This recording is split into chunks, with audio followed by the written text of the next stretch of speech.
Standing here, I get this feeling that many of you in this room face big problems, tough problems, every day. Or maybe it's just from the number of expensive suits I see here everywhere. Another one there. Good evening, everyone. I'd like to ask each of you to do something. Can you please choose one of your toughest, hottest problem you're trying to solve at the moment? Everybody got one? Like, everyone, please, even if you don't have expensive suits. Thank you. So, now, what if someone walks into your office tomorrow and tell you that he or she has a very simple solution, which can very easily solve your problem? What would you do? Now, hold on to that thought. We'll get back to this later. My name is Lijin Aryananda, Blatter. I forget that part always. I'm a roboticist.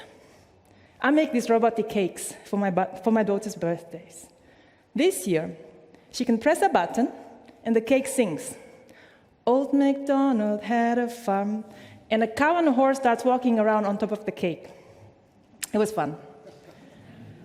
I think I had more fun than all the kids in that party. I work with robots. It was through working with robots, which can often be complex, that I learned something about simplicity and how valuable simplicity can be.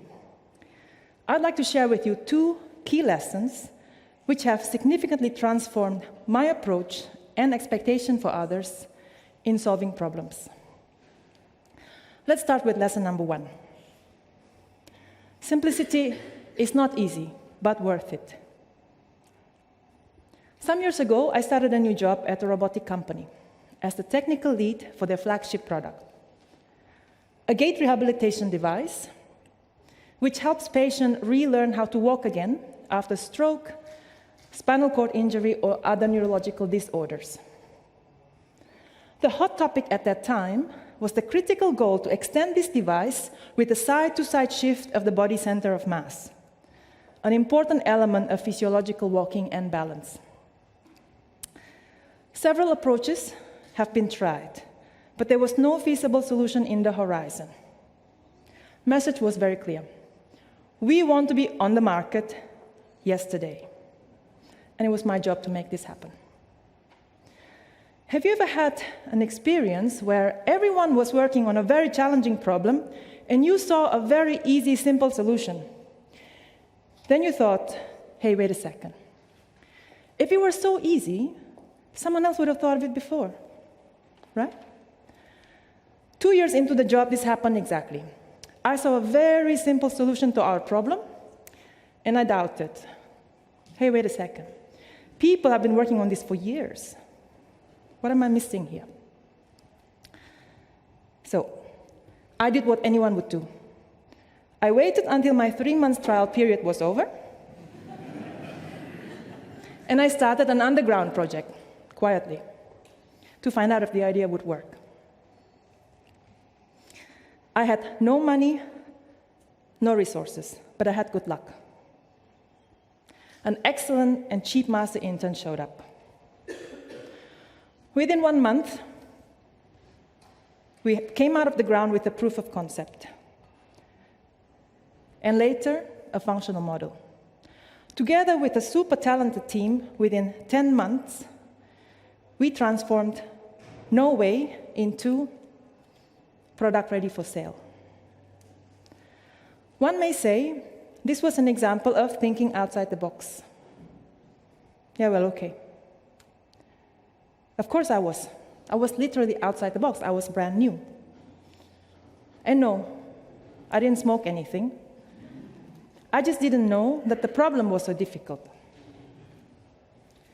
So now let's roll back a couple years. This time at a startup. I was leading the development of a device for sorting grains, one at a time, at very high speed. 6 months into the job, I was fully absorbed inside the box this time, but a critical issue turned into a roadblock. We had no choice, we had to stop. And so I looked at the device for days. I stared at it thinking, there has to be an easier way out. Gotta be, I'm gonna bloody find it. And out of the blue I did. I saw that if I rotate this like that, and if I do that, and if I move that way, not only I can solve the problem, I can even get rid of one of two conveyors and one of two pumps. So, took it apart, made the whole change, and voila, problem solved. The best part, the device complexity and two cost drivers were instantly cut by half. Some people say, simplicity is beauty. I say simplicity is money. Be it robots or physical products in general, simplicity comes with a long list of cost benefits. Fewer, simpler parts, lower development costs, shorter time to market, lower production costs, less maintenance. I can go on all night. But we're all wondering here, though, right? How do you find this simple solution? I also don't know. For me, it comes when it comes. It was so easy to think out of the box when I was brand new, but you can't hire someone new every time you need a simple solution. Not sustainable. Another time, it took months, plus a roadblock, to get to a simpler solution. How do you know that a simpler solution or simple solution even exists? You don't know, or at least I don't know. What I do know is that as soon as we believe our problem is difficult, and we believe there is no easy way out, then there won't be. And plus, we'd also stop others from trying. Now let's move on to lesson number 2. Knowing lesson number 1, I get stuck anyway. Well, life is hard. This very early phase of a new product development, where all you have is a great idea, is challenging, but exciting. Everywhere you look, you find uncertainties. How would you develop it? How much would it cost? What the customer say? All is based on imagination at this time. So your customer feedback may also be very diverse. I was exactly in such an early phase of a new product idea. An overground gait rehabilitation device for neurological patients. To relearn to walk, patients must train walking a lot on the ground, except that they're not able to walk. We were very excited by the possibility to support a part of the patient's body weight just by the needed amount while walking, essentially equivalent to reducing gravity. This would empower patients to train safely, intensively, and physiologically, deciding where they want to go from room to room. We were all busy, talking to customers, looking for partners, until we started to stall. We couldn't move without new information, and we couldn't get new information without moving. Innovating a new product can be complex.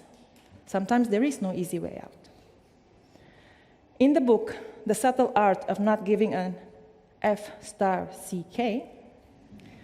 is the title, really. Mark Manson quoted the mantra, if you get stuck, don't just sit there. Do something, and the answer will follow. Perfect sense. But do what? If I know what to do, I wouldn't be stuck in the first place. Yeah? So, I thought, how about doing something easy? I do something easy, something simple. I just make a very small hole. Won't get me out, but maybe I'll learn something. I decided to find out how far can we get with the simplest possible solution for detecting patients' movement and following them, because it was the problem I considered most challenging. Also, with an alternative, simple, low-cost drive mechanism, even though it comes with a compromise. Because with the mechanism needed to follow patients from behind, as in the original idea, it would be very costly. To make things easy, I did once again underground, this time with 2 master interns. You'd think my boss would have detected a pattern by now, but I had to change of boss, you see. Within 4 months, and I have to say completely unexpected, our way too simple solution was able to follow a healthy person. And with something to show, we could also get more concrete customer feedback. This small step got us out of this cloud of risky uncertainty into, hey, maybe this is something easy to do after all. In 10 months, our product was in the clinic for the first test, and in another 10 months, the product was on the market. The plus point, our way too simple solution landed us at a fraction of our initial cost estimate. These experiences have certainly transformed the way I think and approach problems. I'd like to close by sharing 2 rules, which I use when I don't know how to solve a problem. Rule number 1, complex problems don't always need complex solutions. Sometimes a solution is very easy. However, the moment you decide that your problem is difficult and that there is no easy way out, then there won't be. Important is, don't stop others from trying. Rule number 2, even if you get stuck, do something. Don't just sit there. Do something easy, something simple. Make a small hole. Maybe it moves you forward, maybe it doesn't. But doing nothing will definitely get you nowhere. Now let's get back to this person in your office with the simple solution to your problem. What will you do now? Thank you.